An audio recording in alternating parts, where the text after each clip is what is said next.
Hello టెల్జీ people, ఎలా ఉన్నారు? So finally Mahavatar Narasimha మన ముందుకి థియేటర్స్లోకి అయితే వచ్చేసింది ఈ రోజు జూలై 25న. సో నేనైతే మూవీ రావడం ఆలస్యం, నేనైతే మ్యాట్నీ షోకి బుక్ చేసుకొని అయితే వెళ్ళిపోయాను అనమాట. నేను మార్నింగ్ షోకి ఫ్యాంటాస్టిక్ 4 వెళ్ళి ఇప్పుడు మ్యాట్నీ షోకి దీనికి వెళ్ళాను. సో ఇప్పుడు దీని గురించి ఒక్క ముక్కలో చెప్పాలంటే మహావతార్ నరసింహ నాకైతే బ్రహ్మాండంగా నచ్చింది. ఎస్పెషల్లీ ఈ మూవీలో నాకు బెస్ట్ అనిపించింది ఏంటంటే ఈ మూవీని డైరెక్ట్ చేసిన విధానం, ఈ మూవీని ప్లానింగ్ చేసుకున్న విధానం. కొన్ని ఒరిజినల్ స్టఫ్ ఉంది అండ్ అవి కూడా చాలా అంటే చాలా బాగా వర్కౌట్ అయ్యాయి.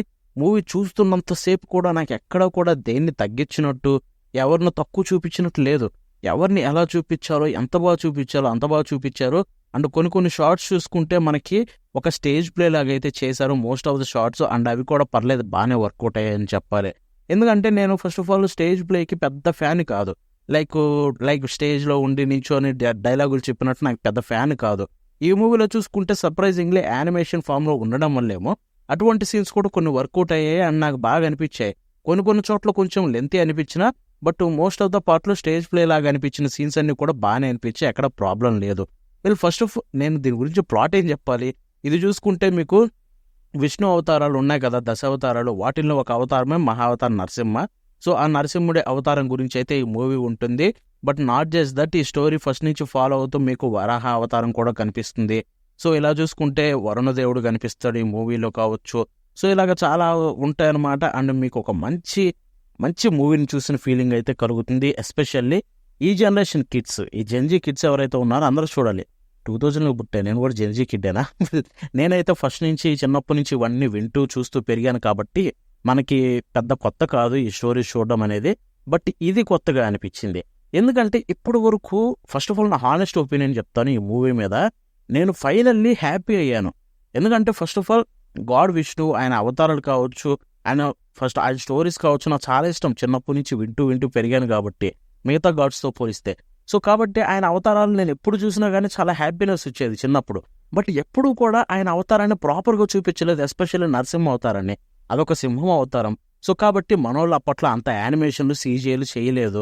నార్మల్గా సెటప్లు అవి ఉండేవి కాబట్టి నార్మల్గా అప్పట్లో బాగుండేవేమో. బట్ ఎట్ ప్రెజెంట్ న్యూ జనరేషన్లో ఒక్కటి కూడా లేదు. అసలు లేవు, ఉన్నా కానీ పెద్ద ఎవడు సక్సెస్ అవ్వలేదు. అండ్ ఎందుకంటే మనోళ్ళకి యానిమేషన్ ఫామ్ నచ్చదు భయ్యా. ఇండియాలో అదేంటో అండర్ రేటెడ్ యానిమేషన్ అనేది. ఏమనంటే బొమ్మలు అంటారు పిల్లలలాగా.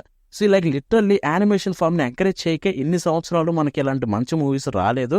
ఫైనల్లీ యానిమేషన్ ఫామ్లో మహావతార్ నరసింహ రావడం అంత బ్యూటిఫుల్గా ఉందని చెప్తున్నాను. లైక్ నరసింహుడి అవతారం, ఈ మీరు జెన్జీకి అందరు చెప్తారు కదా ఆరా అని చెప్పి, ఆ ఆరా ఈ నరసింహుడు అవతారం అనుకున్నంత కూడా వేరే ఎవరికి కనిపించదు. ఆ రేంజ్ ఉంటుంది. లాస్ట్ 30 minutes ఈజ్ బ్యూటిఫుల్ అని చెప్పాలి. సో ఓవరాల్గా ఈ మూవీలో నాకు ఫస్ట్ నుంచి ఎండ్ వరకు ఎక్కడ ప్రాబ్లం కలగలేదు. యాజ్ ఈ సెడ్ మనకి అక్కడక్కడ కొన్ని సీన్స్ లిటిల్ బిట్ లాంగ్ అనిపిస్తాయి. బట్ అపార్ట్ ఫ్రమ్ దట్ ఎక్కడ ప్రాబ్లం ఉండదు. మీకు స్టార్టింగ్ నుంచి ఎండ్ వరకు ఎంగేజింగ్గా ఉంటుంది. Especially first 30 minutes, last 30 minutes crazy action scenes కావాలనుకునే వాళ్ళకైతే ప్యూర్ స్టఫ్ అనమాట. స్టోరీ 30 minutes రన్ అవుతుంది స్టార్టింగ్లో. తర్వాత ప్రహ్లాదుడి మీద ఫోకస్ చేసి కొంచెం నార్మల్గా వెళ్తుంది. And last 30 minutes once again Narasimha అవతారం వస్తుంది.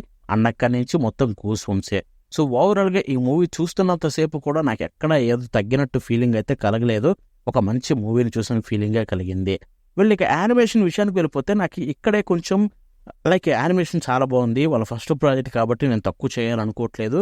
బట్ ఇక్కడ వాళ్ళైతే చాలా ఫోకస్ చేసింది ఎక్కువ ఏంటంటే లిప్ మూమెంట్ మీద. సో లైక్ ప్రతి లాంగ్వేజ్కి ఆ లాంగ్వేజ్ తగ్గట్టుగా లిప్ మూమెంట్ అయితే ఇచ్చారు, దాంట్లో డౌటే లేదు. ఆ ఎఫర్ట్స్కి హ్యాట్స్ ఆఫ్ చెప్పొచ్చు.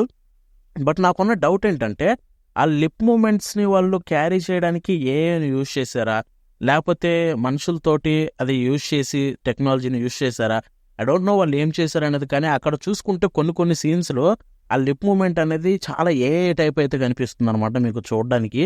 లైక్ చాలా మంది అదే అనుకుంటారు. సో ఆబ్వియస్లీ బికాస్ వాళ్ళు ఎవ్రీ లాంగ్వేజ్ మీద ఫోకస్ చేసి వాళ్ళ లాంగ్వేజెస్లో డైలాగులు పలికేలాగా లిప్ మూమెంట్ ట్రై చేశారు కాబట్టి అలా అనిపిస్తుంది. బట్ అపార్ట్ ఫ్రమ్ దట్ యానిమేషన్లో కూడా పెద్ద ప్రాబ్లం లేదు. ఇన్ఫ్యాక్ట్ కొన్ని షార్ట్స్ అయితే అదిరిపోయాయి. సో ఓవరాల్గా ఈ మూవీ గురించి ఒకటే చెప్తున్నాను, వెళ్ళిపోయి కళ్ళు మూసుకొని చూడండి, మీకు చాలా బాగా అనిపిస్తుంది. వీళ్ళు డబ్బింగ్ గురించి మాట్లాడుకుంటే తెలుగు డబ్ కూడా చాలా బాగుంది. లైక్ కొన్ని డైలాగులు తెలుగు డబ్ కూడా బాగుంది. మీరు కళ్ళు మూసుకొని అయితే చూసేయచ్చు.